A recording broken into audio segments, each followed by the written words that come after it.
The human story is much more mysterious than we've been taught.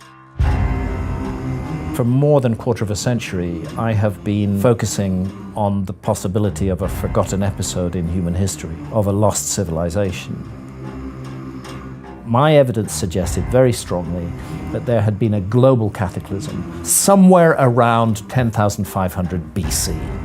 This mass of new evidence comes out on precisely what I was talking about. I was 300 years out. If we were to have another event like the event that happened 12,800 years ago, our civilization would not survive it. All these great buildings, all this tech, we would be gone. Archaeologists should not take the view that they have got a firm and fixed picture of the past, because actually we know so little. What's important is to question prevailing narratives all the time. Really, for thousands of years, human beings have worked with plant medicines. They have been an integral part of human culture. All ancient civilizations were using means to alter consciousness. They were central to some of the best and greatest achievements. Consciousness is a giant mystery. There are lessons we can learn here in this level of vibration. Maybe we should be considering that the depth of human experience is more than just material things and technology and our egos. I think what's needed is a recognition of how incredibly fortunate and blessed we are to live on this beautiful planet.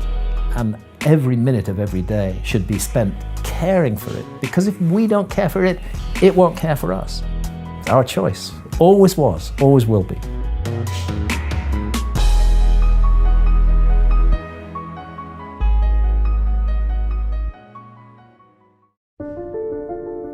They say that the human race is doomed, that we have lost touch with our true nature, that the media has corrupted us, and that the planet has no future. I disagree. I believe that humanity is full of hope, and that our salvation lies within each one of us. My name is Brian Rose, and my job is to listen, the oldest method of learning known to man. Each week I seek out individuals that are changing the world, people who are living and thinking in a different way. Their stories will challenge your beliefs, make you question your choices, and perhaps inspire you to change. I never planned on doing any of this, but now I can't stop. Join me on this mission and make humanity something we can all be proud of. I will always love Graham Hancock because he was our first real guest 6.5 years ago when we started the show. We had him right before we went to Los Angeles to be on the Joe Rogan Experience, and we've had him back ever since. This time, Graham is back to talk about America, but America a long time ago, with evidence that the human species was around 130,000 years before in America, and he's got a fascinating book about it. But more importantly, I'm just glad that Graham is here because he nearly died from some seizures about 2 years ago, and he's really been back on this road to recovery. And again, what I love about Graham is that he was always a journalist, he's always questioning science, and he's pushing the envelope on the entire theory and narrative we have about us as humans. So I know you're gonna enjoy this episode. As usual, Graham brings it and totally delivers. And of course, here at London Real, we always deliver, especially in the London Real Academy. We're closing out our Speak to Inspire course. 8 weeks, I show you how to get on stage or how to pitch a corporate board or be better in social communication. And of course, very soon, our Business Accelerator is starting. Here's a bit more about what we do on the inside. London Real doesn't stop when the conversation ends. You see, that's when we get started. Because everything begins with a thought, and then comes the action. The London Real Academy is our global transformation platform. Here we bring together thousands of students from over 75 countries. Whether you want to build a profitable business from your passion, or learn to speak to inspire, or broadcast yourself with your very own podcast, or accelerate your life to become a high-performance person, we have the online accountability course and personal mentoring program that will make your dream a reality. Join us, and we'll take your life to the next level, together. Our next accelerator course is starting soon.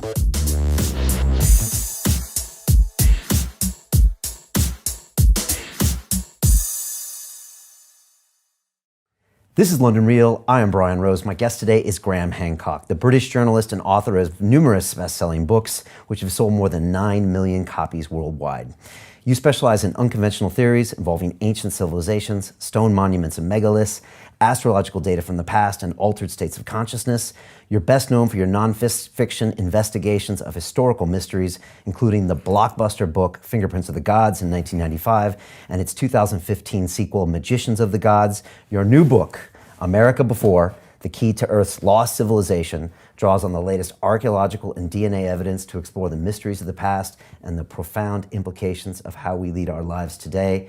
Graham, welcome back to London Real. Thank you. It's a pleasure to be with you again. It's amazing having you here. I can't wait to talk about so many things about you. It's glad you're here. I'm glad you're here, first of all, because I know a couple years ago you had some interesting, scares with your health. Yeah, I've had an interesting couple of years health-wise. It's a strange thing, this business of life, because we start out full of strength and youth, and for years, I never questioned my health. I just took it completely for granted that I had been gifted with a fully functional body and able to just get out there and take on any challenge. But as the years go by, the machine begins to wear down a little bit, and then it throws you a curveball. And the curveball that was thrown at me was a series of massive epileptic seizures in 2017, while I was researching America Before. The first one happened in New Mexico, completely out of the blue, totally unexpected. Santa wakes up during the night and finds me not in bed and finds me on the floor in the bathroom with blood pouring out of my mouth. Whisked off to hospital, totally unconscious, whisked off to hospital, sort of brought back to functioning and discharged after 24 hours. But that was a minor one. The really bad one happened in Bath in England, where I live, in August 2017. How much later? A few months? So the first one was in May 2017, and the second one was in August 2017. And the one in August 2017 started with a headache, and I'm just lying on the sofa with Santa, and then suddenly I'm gone, and the rest of it is no memory for me. I'm only told about what happened. They have to call. I'm writhing and seizing so violently that they actually have to have 2 ambulance crews to bring me downstairs and out into the ambulance. Apparently I'm roaring in the ambulance. I don't remember anything about this, and the ambulance is shaking from side to side. They take me to hospital. They cannot stop the seizures. I'm in a state of just continuous seizure. And then the doctor takes Santa aside, my wife Santa, and says to her, "It's bad news. We think you're going to lose your husband. And if he lives, he's probably going to be severely brain damaged." As a last resort, they put me in a 48-hour induced coma. They just shut me down completely. And amazingly, I came out of it still functional. I didn't know what had happened. I woke up after those 48 hours and I saw several of my kids standing around the bed. One of them is my son, who's flown from Los Angeles, Another is my daughter, who's flown from New York. What are they doing? So what's happened to me? I had no idea. It was a very mysterious, very, very strange thing. But I think it was sent to teach me some lessons. Okay. And what lessons are those, do you think? Well, the lesson is not to take anything too seriously, actually. That's the problem. You have to be driven and committed to do this kind of research and to make big books, and that's all very well, but it also takes a price from the body. So I'm just trying to be a little bit more laid back in everything that I do and enjoy life. Right. I mean, look at the size of this book, and when you look at your other books, yeah. I mean, you're an intense guy, and we just talked about your writing regiment, which, Yeah. as I think we talked about once before, when you go in, Yeah. after you've done all of your preparation and research, when you go to write, it's 16-hour days, 7 days a week for up to 6 months. As long as the book takes. It's possible to spend 3 or 4 years actually writing a book, and I've done that in the past with a book like Underworld that I published in 2002. I allowed the writing to sprawl over a long period. What I found, and it really works for me, is get all the travel and research, the really detailed research, get all that done. Get it thoroughly done and thoroughly in my head, and then sit down and do nothing else but write for as long as it takes. And typically for a book of this length, the actual writing period can be 6 months, but you're looking at 2 to 2.5 to 3 years of research in front of that before the book actually gets writing. But the writing, I like to keep it tight. I like to live with the book. I like to be deeply immersed in the story, not distracted from it in any way. So I just drop emails, I don't take telephone calls, I don't correspond with people. I'm totally there serving the book and living the story. And that works best for me, and I think it works best for the story I have to tell. Did the writing of this come after your strokes? It did, and this was an alarming prospect for me. And by the way, not strokes, but seizures. Seizures, okay. Yeah, it's a different matter. I was concerned that I might have lost some memory. I actually did lose some memory in those massive seizures, particularly the ones I had in August in England. And I was concerned that this would affect my writing. But interestingly enough, it didn't. And that, I think, is, it's helped me to understand the process of writing, which is in a way, it's a kind of download from the cloud. And as long as your connection to the cloud remains solid, it's all right. Everything is okay. And I found that all of the things that I feared didn't happen, and I didn't suffer from lapses of memory that would make it difficult for me to connect the dots in a big picture. Far from it. In a way, I think it opened me up more to that. Interesting. And is this cloud some collective consciousness? Are there some other things going on besides all of the research and theory? I'm just not sure what it is, but what I've realized as a writer is the most important thing I can do is get out of my own way. Don't try and overthink it. Do all the groundwork, get that absolutely solid, but when it comes to actually writing, don't overthink it, just let it flow. There's a flow that you get into, and that's what I call the cloud. It's like connecting to something outside oneself. That's where all the information is stored, that's where everything is stored, and it's drawing down from there.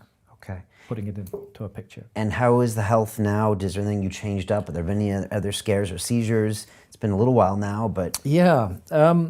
It's iffy, because the fact is I can have another seizure at any time. And I would not like to find myself in that dark place again, because that's all I remember from the 48-hour induced coma is just darkness. I had a near-death experience when I was a teenager. I had a massive electric shock, and that experience was actually filled with light. I left my body, I think I was 19 or 18 years old. I came out of my body, I was up around the light in the kitchen looking down at my body sprawled on the floor. And I just remember thinking, this is really interesting. I wasn't afraid at all. And there was a sense of a vast expanses beyond. And then I was back in my body. I didn't get the tunnel of light. I didn't get the deceased relatives saying it's not your time. Right. I was just back and functional. But when they put me in that induced coma following the seizures, no light, total darkness. It was just like I'd been taken offline, just switched off. And all that comes back to me from it is two things: a feeling of claustrophobia, and of course, a ventilator tube was stuck down my throat, and to wake up with that still down your throat, and you're looking, I'm waking in the night, and what the fuck is this? What is this? What has happened to me? Very, very strange. So it can happen at any time, but I'm taking quite a number of precautions to try and make sure it doesn't, and I refuse to let it get in the way of my life. I've got stuff to do. I've got books to write. I've got journeys to make, and I've got a family to love. So it's all good, and I just have to embrace it. Do you think that early near-death experience might have taken you on this path of your life somehow, or to think differently somehow? I've had a lot of cause to think about that in the last couple of years, and yes, the answer is it did. It definitely did, because right there at a very early stage in my life, I got very clear evidence that we are not our bodies. Yeah, the body is part of us. It's the vehicle that we manipulate and move around this physical universe in, but we are not our bodies, and we cannot be reduced to our bodies. Consciousness is a giant mystery, and I believe it manifests in physical form for certain specific reasons. There are lessons we can learn here in this level of vibration in physical form, where there are direct physical consequences for what you do. Important lessons to learn, but I don't think that's the whole story at all. I think it's just part of a much bigger, much longer journey. Yeah. Before we jump into this book, and I really want to find out why you wanted to write this and why now as well. And it's a trilogy, right? It's the third one in the series? Well, I don't see it that way. Okay.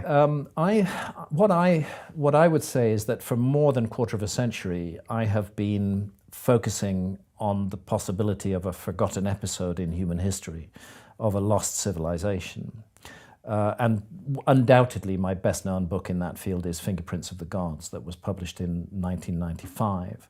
And then a series of books after that, The Message of the Sphinx that I wrote with Robert Bauval, Heaven's Mirror, the big photographic book that I did with my wife Santha, an enormous book called Underworld that I published in 2002, based on 7 years of scuba diving, looking for structures on the submerged continental shelves that were above water during the last ice age. But what I see it as is a continuing journey. I don't really neatly package it into trilogy.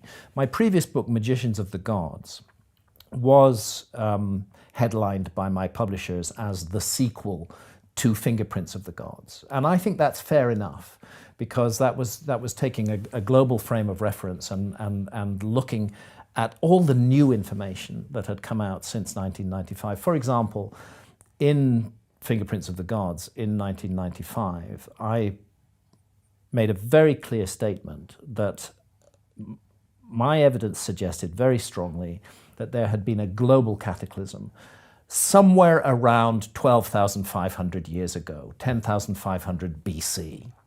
And that was the central figure in Fingerprints of the Gods, that there had been this event, but I couldn't really say exactly what the event was, that something awful had happened to the world. And I explored quite a number of possibilities in Fingerprints of the Gods as to what that could have been. But what then happened as we come through 2007, 2008, 2010, is this mass of new evidence that comes out on precisely what I was talking about, a global cataclysm. And the dating on it, this is science. This is not some journalist sitting writing a book at home. This is 60 leading scientists in the field of astrophysics and geology, very strongly and firmly presenting evidence of a global cataclysm caused by a comet impact 12,800 years ago. So I was 300 years out in the estimate that I put forward in Fingerprints of the Gods in 1995. And more than 10 years later, science comes back with new information. So I don't see it so much in terms of a sequel as more in terms of following the evidence where it leads. And when the evidence starts to mount and becomes overwhelming, then I will do a book on it.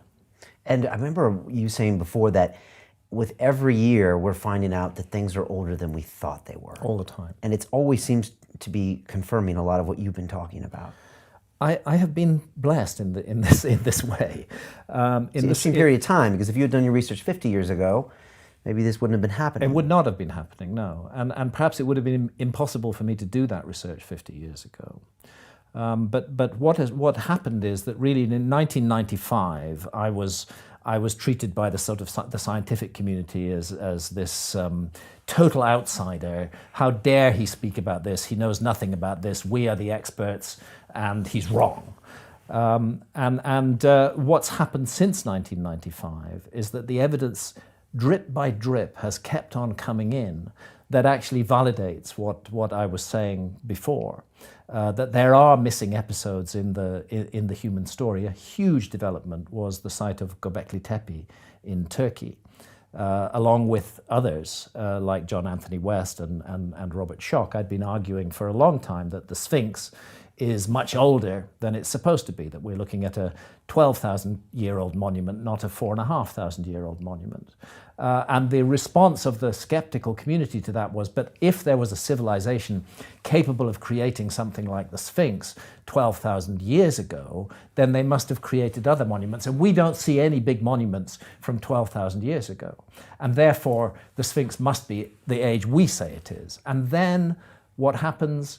Klaus Schmidt and the German Archaeological Institute discover Göbekli Tepe, and lo and behold, it's 11,600 to 12,000 years old, exactly in the window of the Sphinx. Firmly dated, no dispute about it, a giant megalithic site. And suddenly the notion that the Sphinx is much older ceases to be in left field and starts to become much more central, because we're seeing it's part of a pattern. And that's what's been going on across the whole area that I work in. Right. And yet some of the critics still say that those are independent occurrences, that it isn't all linked. And I know you were on Rogan with Michael Shermer, and this was part of the dialogue. I remember him saying that these still could be independent. I know that happened about 6 months before some of your medical pieces. What did you learn from that conversation with him and the feedback? Well, first of all, it helped me to understand that in dealing with history, and particularly in dealing with prehistory, there is a difference, because history is based primarily upon written documents. And prehistory, you're dealing with objects, artifacts that are dug up out of the ground. I began to realize how ideological this is, that actually when I'm dealing with academics, with archaeologists or professional skeptics of any kind, I'm dealing with people who already have an ideological position. And that ideological position is confronted by the position I take. So in an ideological war, what you try to do is to destroy your opponent in any way, fair or foul. And it's helped me to understand that there is an ideological war over our past. For example, when it comes to large-scale animal extinctions, which happened at the end of the Ice Age, what they call the megafauna, the mammoths, the mastodons, the saber-toothed tigers, the giant sloths. All of these creatures were in the world until 12,800 years ago, and then they were gone overnight. Very, very radical, rapid change. Now, the mainstream, for some reason in this ideology, doesn't like cataclysms. It doesn't like cataclysmic events. It doesn't want to think that that cataclysms have played a role in the human story. So seeking for a way to explain the disappearance of the megafauna, the natural option for mainstream archaeologists is to say, oh, that was human predation that did it. That was human hunting that did it. And suddenly we're required to picture a group of hunter-gatherers who are so incredibly efficient and so ruthless that they wipe out the entire megafauna of, for example, North America in a matter of months. I don't know any hunter-gatherer community that behaves that way. They respect their prey.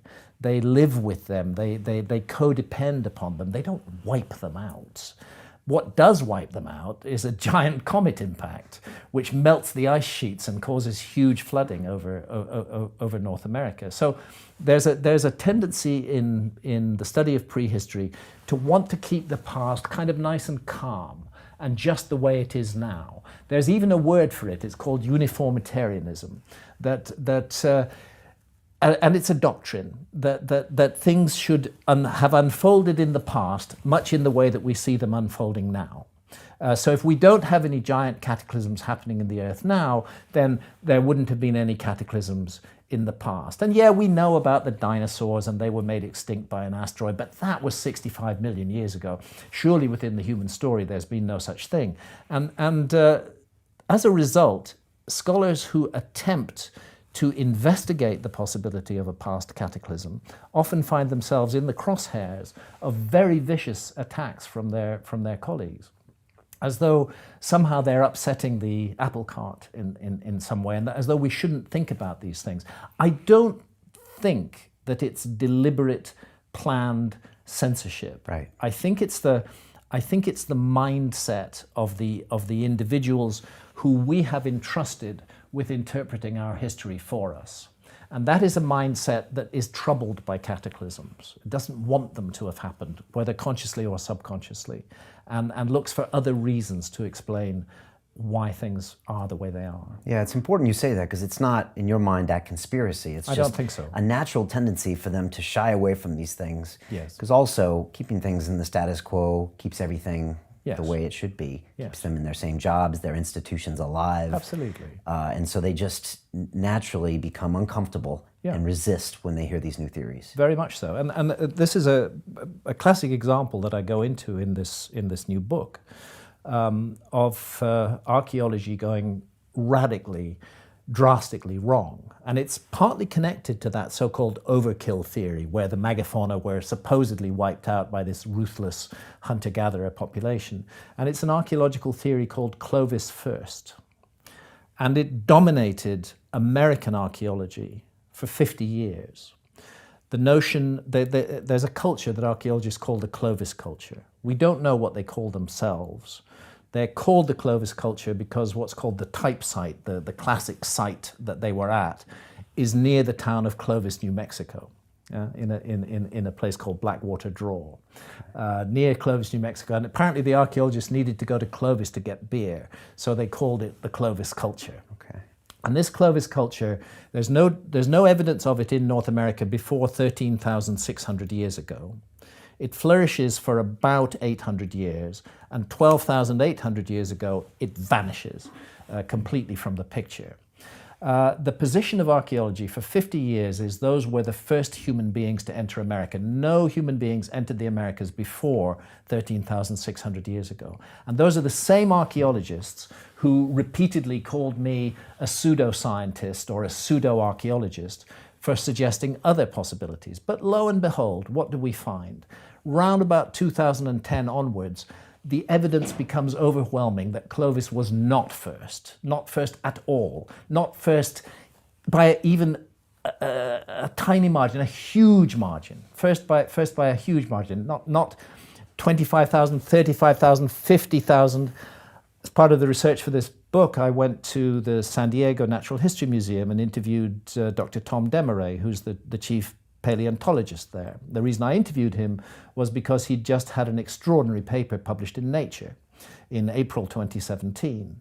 And that paper documents human presence in North America 130,000 years ago. That's 10 times as old as the Clovis culture. And all archaeologists admit this now, that the Clovis first was a mistake. They got it wrong, completely wrong. Human beings have been in America for much longer than that. But what they don't comment upon is the careers that were ruined as a result. People like Jacques Saint-Mars, who excavated Bluefish Caves in the Yukon. He had his career literally ripped to shreds by his colleagues because he was proposing humans in America 25,000 years ago. He had his research funding withdrawn. He could only continue on his own buck. Nobody was supporting him, but he was right. He was right, and this happens again and again. So when archaeologists of that type say, Hancock is a pseudoscientist, I say, hang on a minute, you guys are the pseudoscientists. You guys sold us Clovis first for 50 years.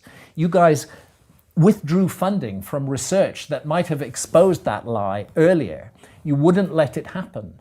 And that's not right. It shouldn't be that way. Archaeologists should not take the view that they have got a firm and fixed picture of the past, because actually we know so little about the past. They should always be saying this is our provisional position, but we are open to other possibilities.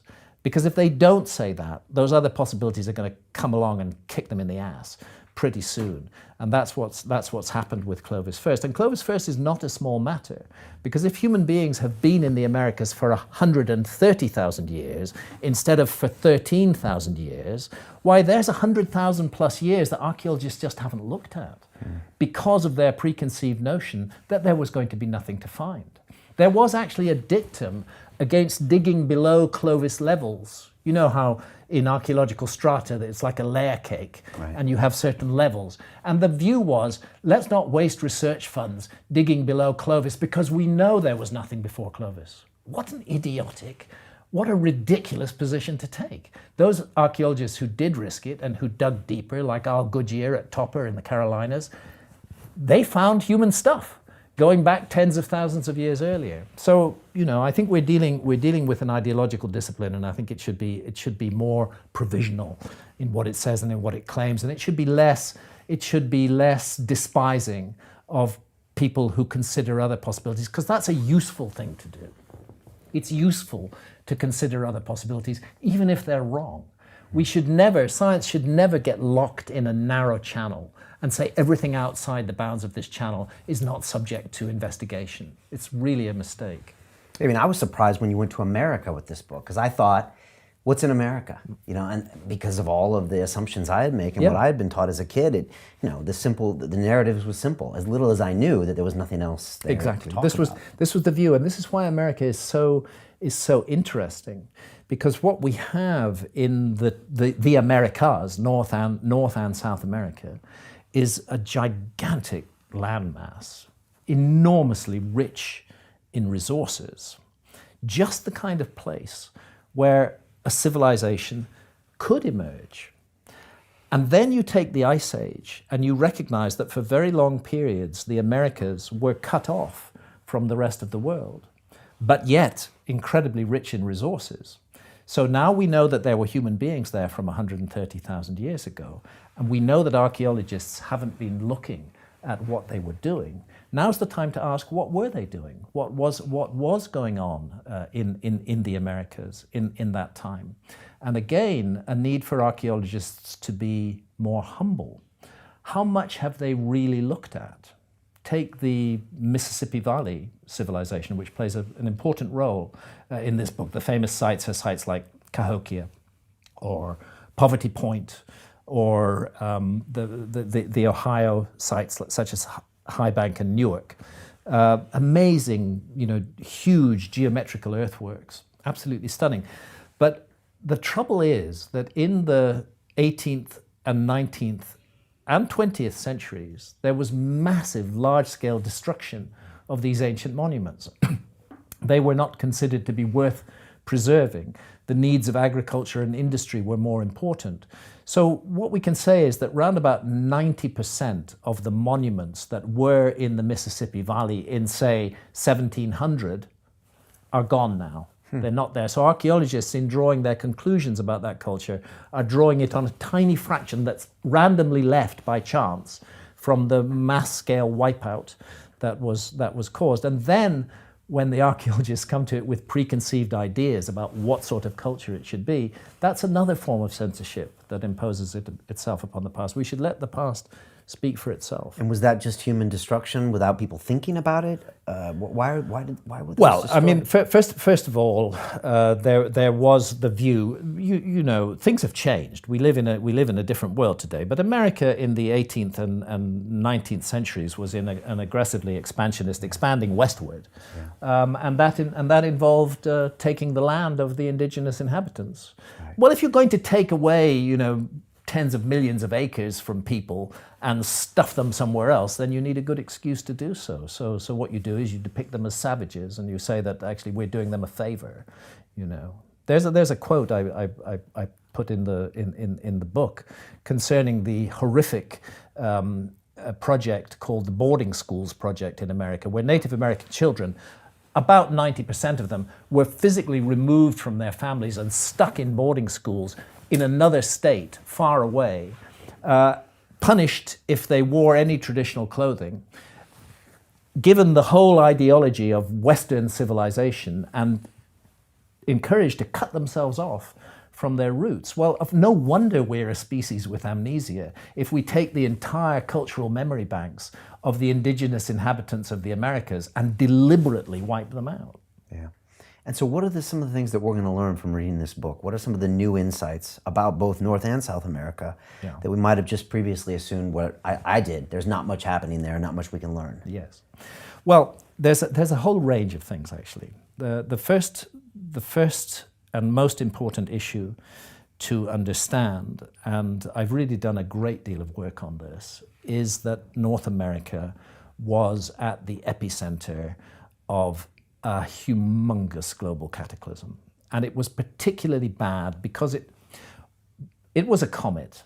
The evidence is really compelling on this. Now, there are people who are proposing alternatives. One thing nobody disagrees on anymore is that there was a cataclysm 12,800 years ago.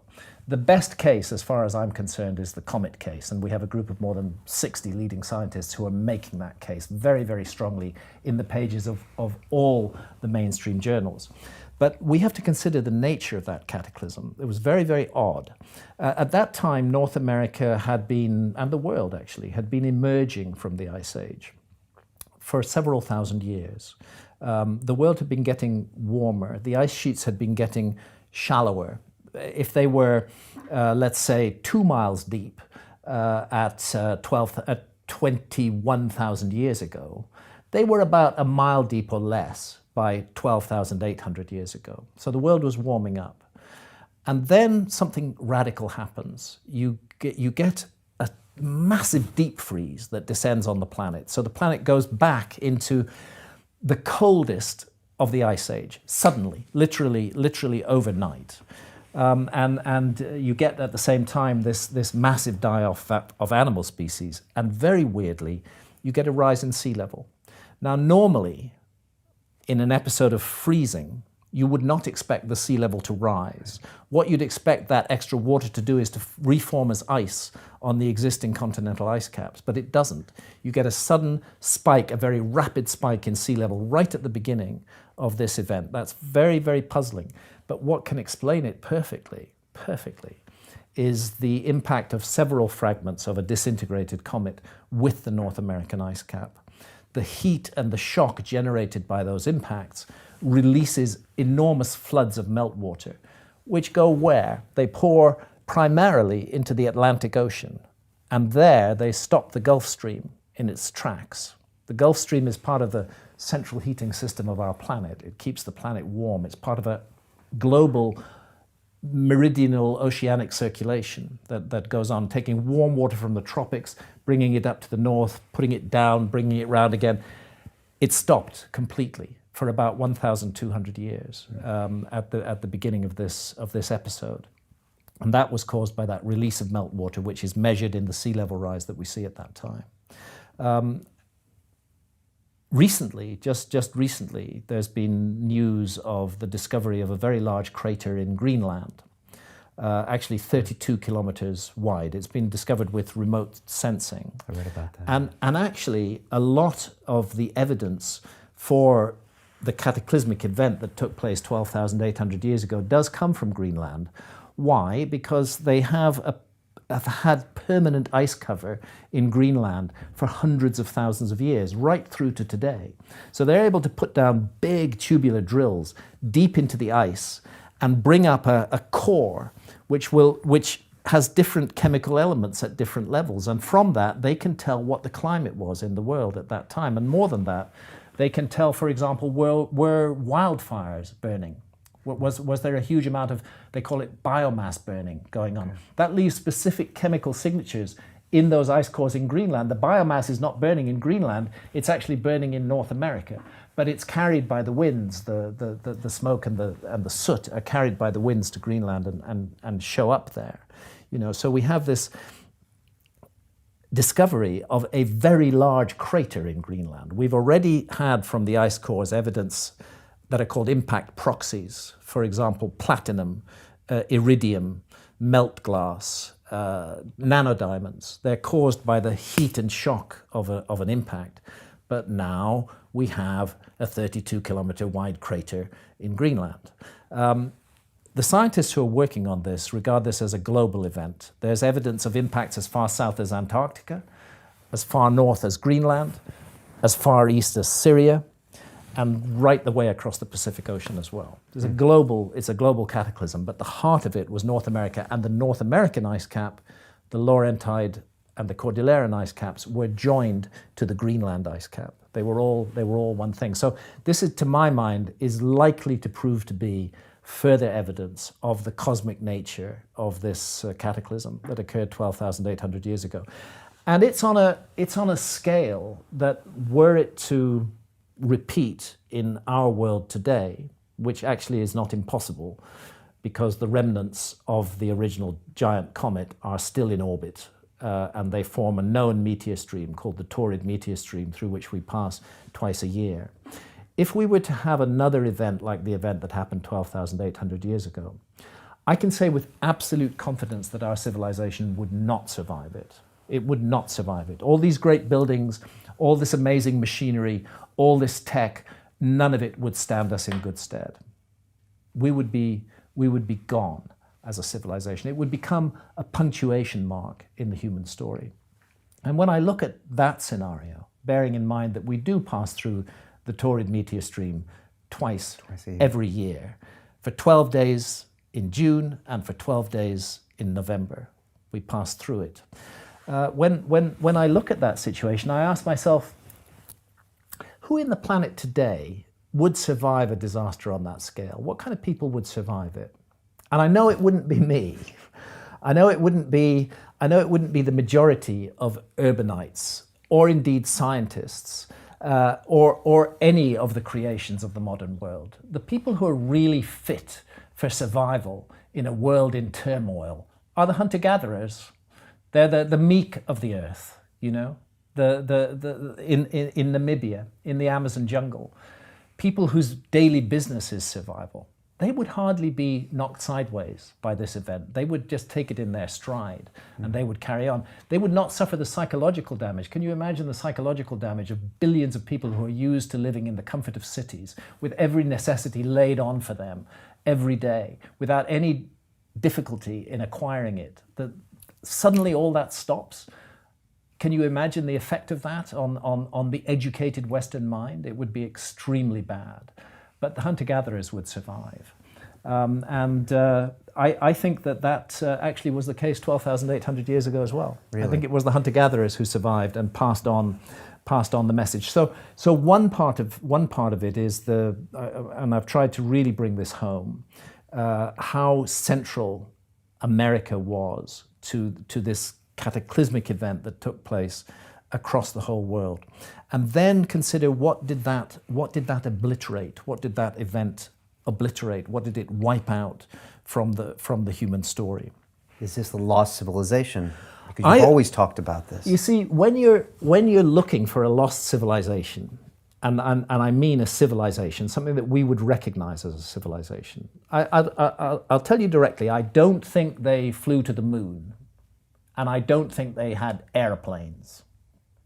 But I think that we're talking about a civilization more than 12,000 years ago, which was as advanced as our civilization was, say, in the late 18th century or early 19th century. In other words, they could navigate the world. They could explore the world. They could measure the Earth accurately. They had precise astronomy. They could create beautiful maps that were accurate in terms of latitude and longitude. That kind of level of civilization. I think that's what was sitting there. Now you need a place where such a civilization can evolve, and you need to explain why archaeology hasn't found it yet. And I've considered many possibilities over the years. Back in 1995 with Fingerprints of the Gods, Antarctica looked very interesting to me. Later I became very interested in what's called the Sunda Shelf, which is the area of land around what's now the Malaysian Peninsula and the Indonesian islands out to the Philippines. That was a continent-sized landmass that was above water during the Ice Age and is underwater now.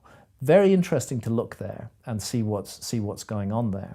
But the one place that nobody ever looked, precisely because of the ideology, precisely because of what we've been taught about the Americas, was the Americas. Right. Nobody looked there. It was not considered worth looking there. And I think that's a huge mistake, because the Americas stand out as a candidate with this amazing richness of resources. And then the second thing, because of the character of the Ice Age, there were long periods when the Americas were cut off from the rest of the world, cut off from the conflicts and the difficulties going on in the so-called Old World. What a beautiful and amazing place for a civilization to evolve, a civilization that was separate, that was different, that had its own way of doing things. That is one of the reasons why I think we need to take America very, very seriously, because we now know that the archaeological story we've been taught about the Americas is complete and utter bullshit from beginning to end. Clovis was not first. Clovis was a latecomer to the Americas. We know that archaeology has not had its eye on the ball because of Clovis. They've not been considering the pre-Clovis ages. It's only now that they're beginning to look at what happened before Clovis. So they've just closed their eyes to all of those possibilities. And then, of course, on top of that, you have the massive destruction that took place in the Mississippi Valley and across the Americas of Native American culture and of Native American memories. So we're left with this puzzling series of mysteries which need to be explained. And as I go through the research, I find certain things ringing bells with me. I'm working in the Mississippi Valley. I'm at Moundville in Alabama, and I'm looking at a notice board. It's just the beginning of my research into this interesting culture in the Mississippi Valley. And the notice board has been put up by the site, and they're telling us about the site. And what they say is that the whole site was about afterlife beliefs, and that it was believed that on death, the soul of the deceased would ascend to the constellation of Orion, and then would pass through the constellation of Orion to the Milky Way, and then would make a journey along the Milky Way where it would face trials and tribulations and be judged on its behavior during life. The weird thing is, that's exactly the ancient Egyptian system of religion. It's exactly the system. It's too detailed to be a coincidence. What is that narrow star shaft in the Great Pyramid doing, if not pointing at the lowest of the 3 stars of Orion's belt? To send the soul of the deceased up to Orion, then indeed a journey along the Milky Way, trials and tribulations, and a judgment. The same story exactly. But how do we explain that? Can it be a coincidence? No, I don't think so. Details are far too complicated. So what's the answer to this? Could ancient Egypt have directly influenced the Mississippi Valley? Well, no, actually, because ancient Egypt has ceased to exist as a civilization by the time that many of the Mississippi Valley sites rose to prominence. Couldn't have happened then.